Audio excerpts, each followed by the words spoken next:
नमः छात्राः, कैसे हैं आप सब। आइए आज हम कक्षा 7 रुचिरा के 13वें पाठ को पढ़ेंगे। पाठ का नाम है अमृतम संस्कृतम। क्या नाम है? अमृतम संस्कृतम, यानी जो संस्कृत है वो अमृत के समान है। आइए हम पाठ के अर्थों को समझते हैं। विश्वस्य उपलब्धासु भाषासु संस्कृत भाषा प्राचीनतमा भाषास्ति, यानी विश्व से मीन्स विश्व की, उपलब्धासु मीन्स उपलब्ध, भाषासु मीन्स भाषाओं में, संस्कृत भाषा प्राचीनतमा यानी बहुत ही प्राचीन, भाषास्ति मीन्स भाषा है। भाषेयम अनेकाशां भाषाणां जननी मता, भाषा इयम, भाषेयम मीन्स भाषा इयम, यह भाषा अनेकाशां यानी बहुत सारी भाषाओं की जननी मता यानी जननी मानी जाती है। प्राचीनयोः ज्ञान विज्ञानयोः निधिः अस्यां सुरक्षितः।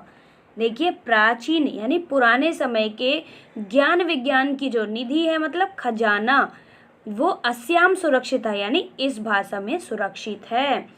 संस्कृतस्य महत्व विषये केनापि कथितम, संस्कृत के महत्व के विषय में, केनापि मीन्स किसी के द्वारा, केन अपि किसी के द्वारा, कथितम मीन्स कहा गया है। भारतस्य प्रतिष्ठे द्वे, भारत की दो प्रतिष्ठा है, वो कौन कौन सी है? संस्कृतम संस्कृतिस तथा, यानी एक तो संस्कृत है और दूसरी इसकी संस्कृति है। भारत के पास दो अच्छी चीजें हैं, एक संस्कृत और एक संस्कृति है। इयम भाषा अतीव वैज्ञानिकी, इयम मीन्स यह, भाषा मीन्स भाषा, अतीव मीन्स अधिक, वैज्ञानिकी मीन्स मॉडर्न है। यह भाषा बहुत ही ज़्यादा मॉडर्न है यानी साइंटिफिक है। केचन कथयन्ति यत् संस्कृतमेव संगणकस्य कृते सर्वोत्तमा भाषा, केचन मीन्स कुछ लोग, कथयन्ति मीन्स कहते हैं, यत् का अर्थ है कि, संस्कृतम एव यानी संस्कृत ही, संगणकस्य मीन्स कंप्यूटर की, कंप्यूटर के लिए, कृते मीन्स लिए, सर्वोत्तमा भाषा यानी सबसे उत्तम भाषा है। अस्याः वाङ्मयं वेदैः पुराणैः नीतिशास्त्रैः चिकित्साशास्त्रादिभिश्च समृद्धम् अस्ति। देखिए, इसका जो संस्कृत का जो वेद वाङ्मय है, जो वेदों के द्वारा, पुराणों के द्वारा, नीति शास्त्रों के द्वारा, चिकित्सा शास्त्र के द्वारा, इनके द्वारा इसमें समृद्धि है। यानी जब ये सारी चीज़ें क्या है, संस्कृत में ही है, इसी से संस्कृत का क्या है, बहुत ज़्यादा उन्नति है। कालिदासादि नाम विश्व कवि नाम काव्य सौंदर्यम अनुपमम, जो कालिदास जो सबसे महान कवि गिने जाते हैं, और विश्व के जो कवि हैं, इनमें इनके जो काव्य सौंदर्य, जो इन लोगों ने काव्य लिखा है वो अनुपम है। यानी कि अनुपम का अर्थ होता है जो अतुलनीय है, हम किसी के साथ इसकी तुलना नहीं कर सकते। इन लोगों ने ऐसे काव्य लिखे हैं, सुंदर काव्य, कि इनकी तुलना हम किसी अन्य कवियों के साथ नहीं कर सकते।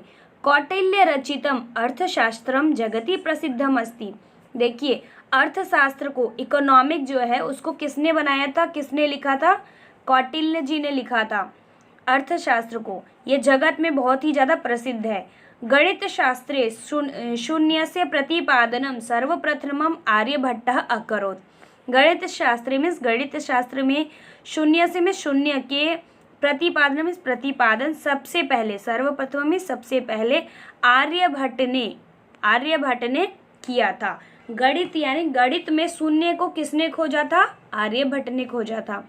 चिकित्सा शास्त्रे चरक सुश्रुतयो, देखिए यानी इलाज, डॉक्टरी लाइन जो होता है ना, मेडिसिन लाइन, मेडिकल लाइन में चरक और सुश्रुत दो बहुत बड़े महान प्रसिद्ध ये मतलब उस समय के चिकित्सक माने गए थे। इन लोगों ने ही इलाज ढूंढा था, चिकित्सा ढूंढी थी। योगदानम प्रसिद्धम अस्ति, इन दोनों का बहुत ज़्यादा मेडिकल लाइन में योगदान रहा है। संस्कृते यानि अन्यानि शास्त्राणि विद्यन्ते तेषु वास्तुशास्त्रम, रसायनशास्त्रम, खगोलविज्ञानम, ज्योतिषशास्त्रम, विमानशास्त्रम इत्यादीनि उल्लेखनीयानि। संस्कृते में, संस्कृत में, यानि अन्यानि में जितनी भी अन्यानि शास्त्राणि, जितने भी शास्त्र हैं, संस्कृत में, जैसे वेद, पुराण, रामायण, ये जो हमारी शास्त्र कहे जाते हैं, ये जो शास्त्र हैं वो विद्यन्ते में इसी में विद्यमान है। उनमें से क्या क्या है देखिए, वास्तुशास्त्र भी संस्कृत में है, रसायन शास्त्र भी संस्कृत में है, खगोल शास्त्र भी और ज्योतिष शास्त्र भी। और विमान, जो हमारा जो ये विमान बना ना, जहाज, ये आज के समय पे बेटा हम विमान देख रहे हैं। आपने रामायण देखी होगी, उस समय पे क्या था, उस समय पे पुष्पक विमान था रावण के पास, तो उसी का कॉपी किया गया। आज जो जहाज बनी है वो पुष्पक विमान को देखकर ही बनी हुई है। तो हमारे भारत में हर चीज़ अवेलेबल थी, पुराने ऋषि मुनियों ने हर चीज़ खोज रखी थी। वास्तुशास्त्र से आप समझेंगे जैसे हम घर कौन सी दिशा में बनाएं, ये सब वहाँ से पता चलता है। रसायन शास्त्र से अर्थ रसायनों के बारे में। खगोल का तात्पर्य अंतरिक्ष, हमारे अंतरिक्ष में 9 ग्रह और भी सूर्य चंद्रमा है, ये सारे। ज्योतिष से हम पता लगाते हैं अपनी भविष्यवाणी और ज्योतिषी। और विमान से क्या है, विमान शास्त्र से आपका जहाज कैसे बना, ये सारी चीज़ें भी हमने संस्कृत से ही सीखी है, संस्कृत से ही मिली है हमें ये सारी चीज़ें।